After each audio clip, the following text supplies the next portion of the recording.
Assalamualaikum warahmatullahi wabarakatuh. Perkenalkan, nama saya Umi Hafiyutunisa. Saya biasa dipanggil Umi dengan NIM 241060600114. Saya merupakan mahasiswa angkatan 2024 di Teknik Industri UIN Sunan Kalijaga, Yogyakarta.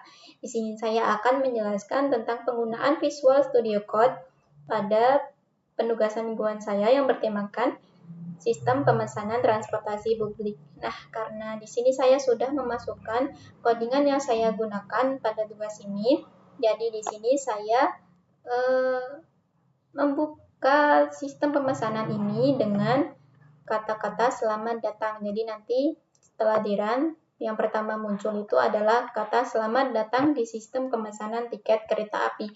Kemudian setelah itu ada silakan isi data berikut. Jadi di sini saya meminta untuk penumpang memasukkan data dirinya untuk melanjutkan pemesanan tiket. Jadi di sini yang pertama ada nama penumpang. Jadi nanti penumpang tuh bisa memasukkan namanya di bagian ini. Kemudian di sini saya ada while. Nah, ini merupakan perulangan. Nah, jadi mengapa saya menggunakan perulangan di bagian tanggal keberangkatan? Itu karena di sini saya meminta penumpang untuk memasukkan tanggal, bulan, dan tahun itu dengan benar. Jadi tidak boleh sembarangan. Nah, jadi dengan format yang sudah ditentukan ini, penumpang harus mengikuti format yang telah ditentukan ini. Jadi saya menggunakan tanggal split, kemudian ada strip ini supaya ada pemisahnya antar angka-angka ini. Nah, di sini saya juga menggunakan percabangan karena di sini saya meminta penumpang memasukkan 3 jenis angka. Yang pertama ada hari, yang kedua ada bulan, dan juga yang ketiga itu ada angka untuk tahun. Nah, di sini saya juga gunakan map interjet ini supaya angka yang dimasukkan di tanggal keberangkatan itu nanti bisa berubah jadi angka yang benar-benar angka gitu. Jadi kan di sini awalnya itu tipenya string. Nah, kemudian setelah saya gunakan ini, maka nanti akan tipenya berubah menjadi interjet. Nah, kemudian kalau misalkan penumpang memasukkan tanggal keberangkatan ini dengan tidak menggunakan angka, maka akan muncul perintah untuk isi tanggal dengan benar, dengan contoh seperti ini. Nah, kemudian untuk tempat pemberangkatan saya ada 3. Yang pertama ada stasiun Tugu Yogyakarta, yang kedua ada stasiun Lempuyangan, dan yang ketiga ada stasiun Maguwo. Nah, setelah muncul pilihan ini, maka penumpang diharap untuk mengisi pilihan tempat pemberangkatannya. Namun penumpang cukup memasukkan angkanya saja, angka 1, 2, ataupun 3. Nah, jika penumpang memasukkan angka 1, maka di sini akan muncul stasiun Tugu Yogyakarta dan begitu seterusnya. Di sini saya menggunakan percabangan if, elif, else karena di sini ada 3 kondisi. Nah, kemudian untuk stasiun tujuan juga saya menggunakan 3 stasiun. Yang pertama ada stasiun Bandung, stasiun Cirebon, dan juga stasiun Gambir. Nah, di sini saya sudah cantumkan jaraknya atau kilometernya dengan stasiun di atas ini. Nah, di sini juga penumpang diminta untuk memilih stasiun tujuannya dari 1 sampai 3 ini. Nah, penumpang juga tinggal memasukkan angka 1, 2, ataupun 3. Nah, di sini saya juga menggunakan percabangan if, elif, else karena itu ada 3 kondisi. Nah, kemudian untuk fungsi sendiri saya menggunakannya untuk penghitungan harga. Karena apa? Di sini supaya tidak terjadi perulangan. Yang pertama ini kan saya sudah sebutkan tarif per kilometernya 7.000. Nah, kemudian saya memberikan perintah def hitung harga jarak dengan rumus jarak dikali tarif per kilometernya. Nah, kemudian harga ini, harga itu sama dengan ini, hasil dari ini, dari jarak dikali tarif per kilometer. Setelah semuanya selesai sampai menghitung harga, di sini yang menghitung harga bukan penumpang, melainkan dari sistemnya sendiri. Jadi penumpang tidak repot-repot untuk menghitung harganya. Jadi nanti sudah dihitungkan oleh sistem.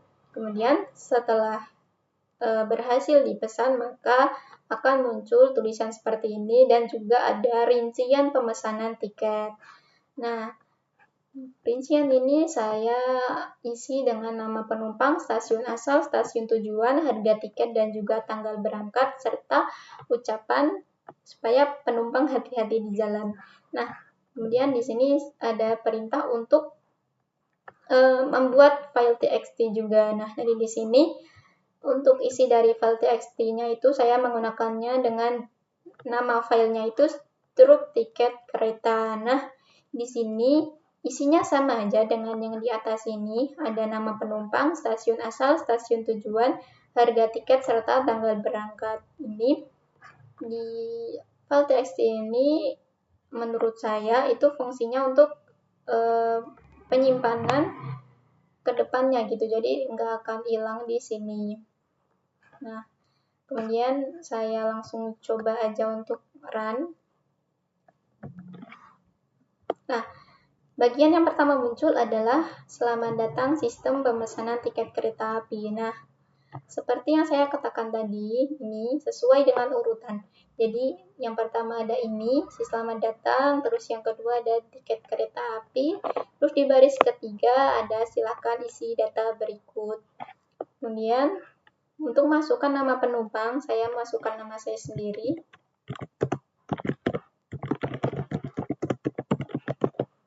Dan di enter. Nah, untuk setelah itu ada penumpang diminta untuk memasukkan tanggal keberangkatan. Di sini saya akan masukkan tanggal yang sembarangan dulu supaya bisa untuk contoh ya. Misalkan saya isi tanggal 30 September 2025. Nah, di sini akan langsung muncul harap isi tanggal dengan benar dengan contoh 28/9/2025. Nah, saya akan mengisi dengan sesuai format yaitu tanggal 30/09/2025. Nah, maka tidak akan muncul lagi kata-kata harap isi tanggal dengan benar. Jadi langsung penumpang itu bisa memilih tempat pemberangkatan. Di sini tempat pemberangkatan saya memilih dari stasiun Lempuyangan, nomor 2 ya. Nah, kemudian untuk stasiun tujuan saya pilih nomor 2 juga.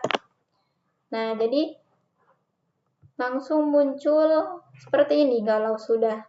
Nah, jadi di harga tiket ini akan sudah dihitung oleh sistem. Jadi di sini ada rincian pemesanan tiket, itu ada nama penumpang, stasiun asal, stasiun tujuan, harga tiket, dan juga tanggal berangkat. Nah, kemudian untuk file txt-nya bisa dilihat di sini. Ini ada struk tiket kereta.txt ya. Bisa dibuka. Nah, kalau dibuka maka akan seperti ini. Seperti yang sudah saya tuliskan seperti yang dituliskan di sini. Jadi, tapi ini bisa disimpan untuk jangka waktu lama. Nah, kalau misalkan ini kan di clear gini, nah itu sudah hilang. Tapi di sini tetap ada catatannya. Itu. Sekian dari saya. Terima kasih. Wassalamualaikum warahmatullahi wabarakatuh.